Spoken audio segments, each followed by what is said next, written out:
malam hari ini. Waktu yang kami berikan adalah maksimal 10 menit. Sudah siap rekan-rekan media? Baik, langsung saja kami persilakan kepada pasangan calon nomor urut 3 untuk melakukan konferensi pers. Selamat malam teman-teman media, terima kasih atas dukungannya selama ini. Dari sejak debat pertama sampai debat terakhir, kita semua sudah menyaksikan bagaimana diskusi berlangsung di antara paslon 1, 2, dan 3. Dan alhamdulillah saya yakin semua paslon berbicara dan terlibat di dalam diskusi itu dalam rangka untuk memikirkan apa yang terbaik buat NTB ke depan.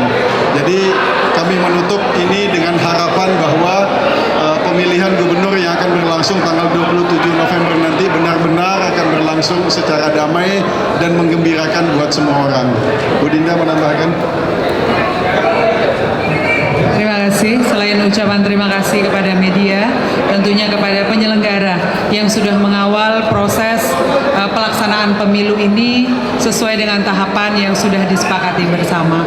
Tentunya kita berharap kami semua bisa memberikan edukasi dan pendidikan politik yang baik kepada masyarakat Nusa Tenggara Barat, walaupun berbeda-beda pilihan, tetapi kita wajib saling menghormati antara satu dengan yang lain. Terima kasih. Baik, kami persilakan kepada rekan-rekan media untuk bertanya dengan menyebutkan nama dan dari media dari mana. Disilakan. Ya. Saya dari TVRI, nama saya Asep Saputri. Mungkin saya mau nanya,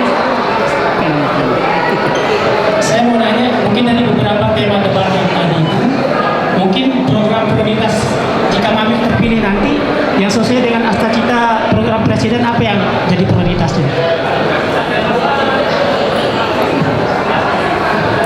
Tadi kita sudah jelaskan dua hal. Satu, pentingnya untuk membangun dari bawah. Karena itu kalau dilihat dalam visi misi Iqbal Dinda, itu banyak sekali bicara mengenai desa dan bagaimana memberdayakan desa sehingga pembangunan itu dimulainya dari bawah, dari desa. Kedua, terkait dengan masalah keamanan pangan. Kita memikirkan mengenai ekosistem industri yang berbasis pertanian, peternakan, kemudian perikanan dan kelautan.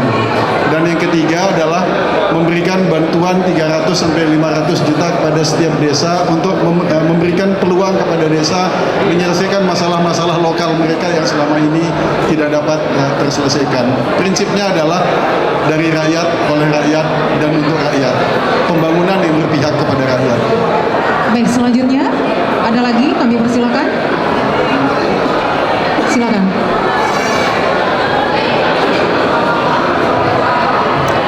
Selamat malam. Dari tadi debat, saya Hans dari Liputan.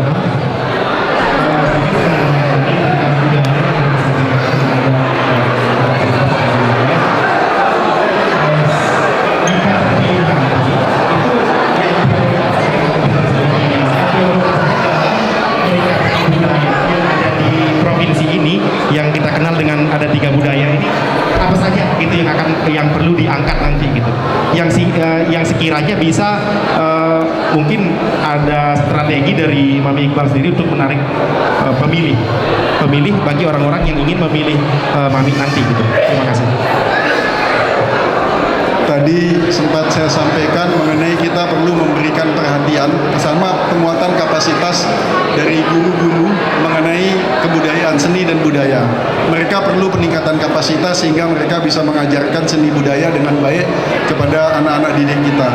Kedua, memikirkan kesejahteraan bagi para pemangku dan perangkat adat yang selama ini belum ditangani langsung oleh pemerintah provinsi, baik dalam bentuk honor, dalam bentuk tunjangan kepada pemangku adat, karena merekalah yang punya yang selama ini berkhidmat untuk melestarikan adat dan kebudayaan kita.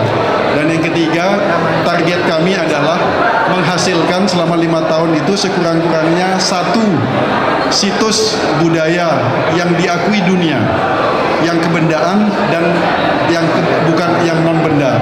Yang kebendaan itu insya Allah kita akan buat kota Mataram sebagai kota tua yang diakui oleh UNESCO, oleh dunia.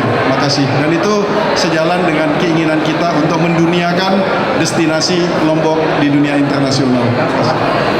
Ini terakhir saya Robi dari Tribun Lombok.com ingin bertanya terkait saya masih ingat waktu pendaftaran beberapa bulan lalu Iqbal berkomitmen untuk bagaimana pacuan kuda di Kabupaten Bima itu tetap dilestarikan, dan komitmen Mami waktu itu jika terpilih ingin mengumpulkan tokoh masyarakat untuk mencari jalan tengah bagaimana joki anak di pacuan kuda itu bisa terselesaikan.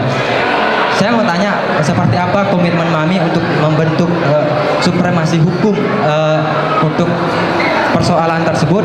Kemudian terakhir, bagaimana Mami memanfaatkan sisa waktu 7 hari ini untuk meraup suara di pemilih yang masih bimbang. Itu Mi, dua pertanyaan tersebut. Terima kasih. Baik, terima kasih. Pertanyaan yang cukup bagus. Bapak Ibu, pacuan kuda di Bima adalah bagian dari budaya masyarakat Bima. Tentunya kebiasaan masyarakat Bima melaksanakan pacuan kuda dengan melibatkan joki kecil. Kami melalui dinas terkait dan beberapa lembaga pendampingan bekerja sama dengan LPA yang ada di kepolisian terus berupaya menyusun dalam bentuk perbuk, yaitu persyaratan bagi joki-joki kita ketika mereka menunggang kuda. Kenapa ini kita kedepankan? Agar kita menghindari adanya kecelakaan bagi anak-anak kita. Tetapi kami tidak membatasi bahwa masyarakat kami memiliki kebudayaan pacuan kuda dengan melibatkan joki cilik. Nah, tentunya ini kita perlu duduk bersama. Pemerintah pusat juga melalui Lembaga Perlindungan Anak juga membutuhkan komitmen pemerintah daerah untuk mewujudkan apa yang sudah menjadi tujuan-tujuan dari kami untuk menjaga agar tidak terulang kembali kejadian kecelakaan yang bahkan menewaskan joki cilik tersebut. Terima kasih. Ada lagi yang ditambahkan? Silakan. Kalau mengenai strategi kita ke depan, saya yakin kalau berdasarkan beberapa survei, jumlah undecided votes itu tinggal sedikit sebetulnya. Dan saya yakin yang undecided ini pada umumnya orang yang rasional. Dia akan memilih berdasarkan faktor-faktor dan indikator yang mereka sudah pahami sendiri. Kita tadi selalu mengatakan bahwa ini bukan hanya pemilihan gubernur, tetapi ini soal pilihan masa depan NTB 10-15 tahun yang akan datang. Dan pemilih-pemilih rasional ini sudah punya parameternya sendiri untuk menilai paslon mana yang paling memenuhi harapan untuk bisa memperbaiki NTB dalam 10-15 tahun yang akan datang. Terima kasih. Baik, terima kasih. Cukup ya rekan-rekan media. Baik, terima kasih kami ucapkan kepada pasangan calon nomor urut 3, Bapak Iqbal dan Bu Linda yang telah melaksanakan konferensi pers pada malam hari ini. Dan selanjutnya kami mengundang kepada pasangan calon nomor urut 1. Kami persilakan. Terima kasih, Bos. Terima kasih.